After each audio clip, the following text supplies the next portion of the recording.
This is Vancouver, British Columbia, Canada. The population of Metro Vancouver is 2.5 million people, and amongst that population is a very large community of van dwellers that make home right here on these city streets. And we come from all walks of life, from school teachers to firefighters to filmmakers like me, and also the waiters and waitresses that served you dinner last night. Good morning, everybody. We're in North Vancouver at the shipyards. Right behind me, you'll see the downtown Vancouver city skyline, and there's actually a sea bus that's a part of the transit system out here that goes from downtown over here to this side. This whole area is just so beautiful, and there's so much new stuff around here that's changed since I was last year. Like, it looks like there's like a university building there and another hotel and a few restaurants, but it's pretty wild out here. So back there, you see that giant colored red Q thing up there? That's the Lonsdale Quay. So it's like a market with local crafts and baking and food and all sorts of other stuff, like it's like a ginormous grocery store. I don't know what else to call it. I don't know why they're called Quay. Q-U-A-Y? Whatever. Anyway, guys, welcome to today's video. I would love the chance to sit down with some city officials and educate them on what van life really is, and open up their eyes to let them know that there's thousands of us out here, more of them than they can see. There's a high chance that they probably had a business meeting in the last month with a professional that works with them that probably lives in a van too. I don't think none of this stuff was... The last time I came through here was maybe less than a year ago, and none of this stuff was even here. Wow, when they build things, they sure go up super fast. I love this area. There's all the restaurants down here have the most amazing views of the downtown city skyline and the water. Whoa. Does that sign really say that? Alcohol allowed zone. Please enjoy responsibly. Boom, right there. Which would be right there. Which means you're allowed to just come down here and bring... Sweet.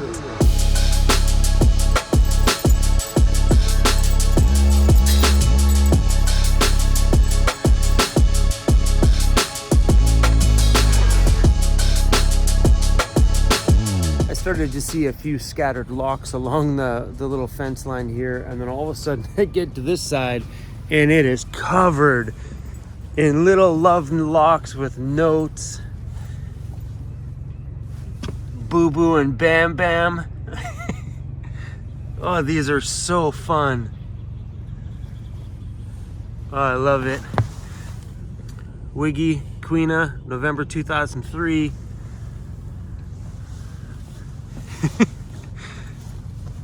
Diane and Ray. So cute. Oh, I love this. Greg and Cindy. Oh my gosh, you guys. Hey, Cruzy, how cute is this, buddy? Hey, everybody expressing their love over here. He's like, how come there's not one with my name on it? Cruzy, if I told everybody to put a love lock down here for you, this thing would be completely full, bro. It would be full, bro. How cool is all of this stuff? I love it. Oh, it's so cute. We always keep hearing in the news that they want to ban van life, that they don't want us sleeping on the side of the city streets anymore. And sometimes you read those things and you feel like you're being kicked out of your home. But then you got to look at those articles and go, who are they talking about? Are they talking about me, or just all the ones that group together with tarps over them and just never leave? I don't want to leave. This is my home. Look at this lock. Oh, how cool is this one? Wow. Read the name on the back there. Turn it this way. Can we read that? Carry and scroll. It's upside down. But what a super, super cool lock. That one is pretty wild. Every time I read the headlines, it always makes me wonder, Do they want us all to leave? Or do they just want the ones that they visibly see that are always parked in the same spots all the time, breaking parking bylaws and being a nuisance? Because I understand that. But you're also lumping everybody else into that one little part of the community. It may not be van life you have a problem with. There may be a small piece of it that you do. But it makes me wonder, if you want to ban van life, does that mean you want that firefighter that lives in town living in his beautiful Sprinter van conversion to be homeless? Do you want the legal secretary that lives in her ProMaster van that goes to work at a law office every day? Do you want her to be homeless? I don't think that the city sees the bigger picture and how many of us are out here that are doing great things. Take a look at Jeff here right beside me in the blue van. He's worked his butt off his whole life and he's out here making the best of his retirement. And then there's me, a filmmaker, kind of an ambassador for travel in Canada. You want me to be homeless too? So we decided to come down here to, well, I need to clean my van. I got a few things I need to repair, like you guys seen yesterday. I got a broken cupboard hinge. One of my pee bottle brackets is falling off my door. And I figured since I was down here doing it, I'd message our little buddy, little Jeffy Bear over there. And yeah, we're just being hoodlums in a parking lot. Hey, crazy? Are you being a hoodlum in a parking lot? Hey? Are you a hoodlum? Are you a hoodlum? Nice chair, man. That thing is awesome. What a smart idea. Yeah. All decked out with the... I see that. The Chromobile there. So you're making that like your carving station? Well, for now, but right now it's my fixing station because I pulled this off last night. So I got to reconnect it again. This is a pretty cool idea, man. I wish I had a hard floor so I could do that. Yeah. It's called Big Red. It was 39 bucks. They go on sale for 24 at Princess Auto something. Yeah, man, that's great. Yeah.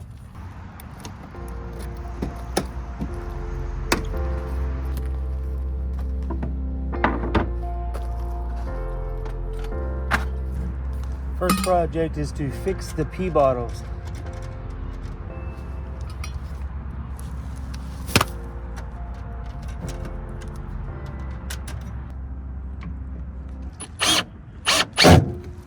Alright, all I did here was I wedged the second one in. I took this screw out and put in a little bit of a fatter one. And these are, well, a little bit better anyway.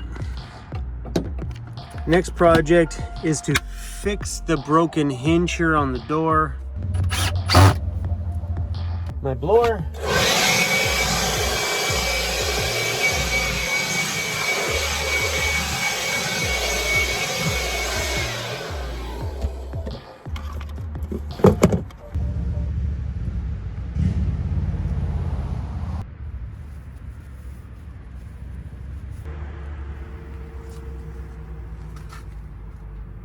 Let's turn this heater on to high. Ooh. Crank that baby right up. Oh yes, please. I'm gonna use my tequila drawer as a cutting table. I'm gonna make myself some quesadillas. What do you want, buddy? Hey, what do you want? A little piece of cheese? Ah. Sit. Atta boy. Yum. Put a whole bunch of hot sauce in here.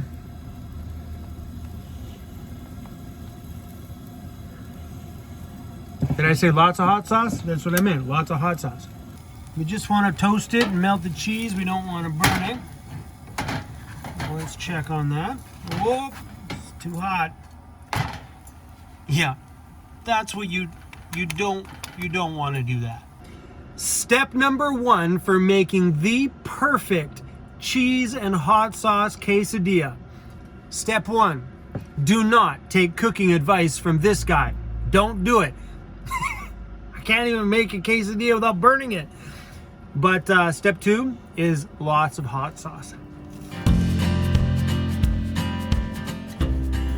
Oh, we gotta change over these jugs. That's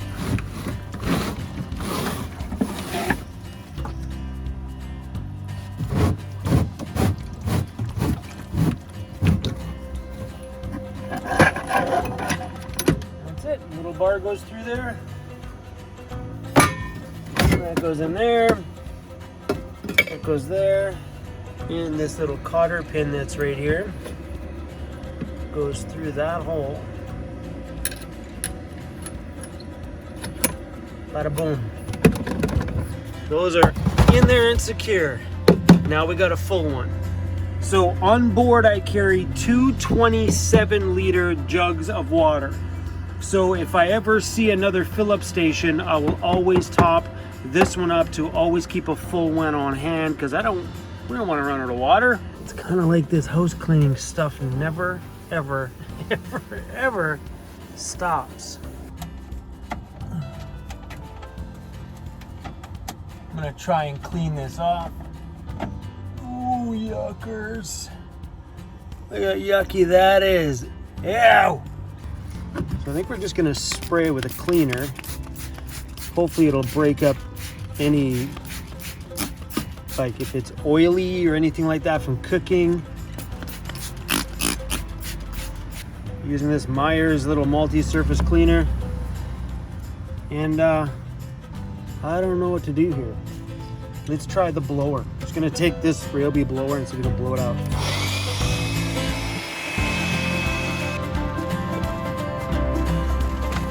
Oh yeah, way better.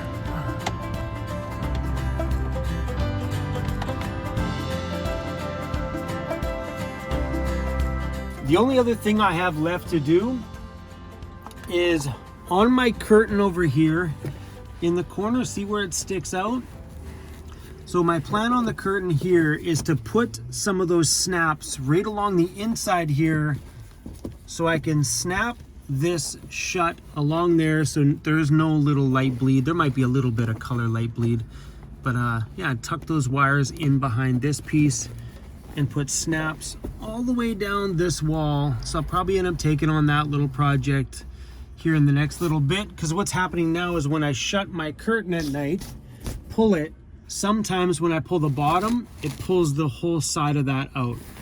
So if I put the snaps on there, at least I know it'll be always shut and blacked out on this side so nobody can see or there's very little light bleed through it anyway. I find that the more time I spend inside of my van space, the more my mind always thinks of ways to make this a better and more functional place to be. And I think I've actually spoken these exact words on my channel before, because it's never changed since my van was bare empty to being now when I'm in a van that is fully dialed in with nice professional cabinets and solar and everything on the roof. It hasn't changed anything. I still have things to tinker around with. My mind's always thinking about better ways to organize drawers. But I find that the projects in your van just never end. Like my tequila drawer. I always wanted one. Now I got one. But it's not done, because now all I can think about is, oh, how cool would it be to open up this drawer and there'd be like the same matching lights in here that are all around the side of the van, so it all kind of looks all pretty together. See, these little tiny things just never ever seem to end. But I think van life does that to you. You always seem to find better ways over time to make this space just more functional for you. And take a look at this. I've been doing this now for 3 years and I'm still tinkering around with a living space that is literally 6 feet by 12 feet long and, I don't know, 3.5 feet tall. I don't even know how tall it is. But yeah, 6 by 12. That's my whole living space. And I can't stop tinkering with it to try and make it better. I don't know if people do this in sticks and bricks. I've never been a sticks and bricks owner. I don't know if they're always going through this little thing in their head, but I find it doesn't stop in the van. So if you live in a van, you know exactly what I mean, because I'm always seeing vanners down here and they always seem to be tinkering with something. Anyway, guys, we're gonna let you guys go. We're gonna move from the spot we are and go uptown and find somewhere to park, maybe beside an apartment building or something like that. But see you guys tomorrow. Say bye, Crazy. You wanna say bye, little buddy? You wanna say bye? He's like, no, Dad, can you just leave me alone here? All right, buddy, you sleep there. I'm gonna go find us a place to sleep tonight, okay? Okay, bud? I live in a van, and I'm very proud about the lifestyle that I live. I love the mobility, the freedom, and the excitement of waking up somewhere new every single morning. I work hard for a living, pay my taxes to the Canadian government, and I, believe it or not, spend more money in the communities now than I ever would if I was spending all my earnings paying a landlord that probably didn't even live in Canada anyway. I do more for the community now that I'm a van dweller than I ever did before. Thanks for watching, you guys, and I'll see you guys tomorrow.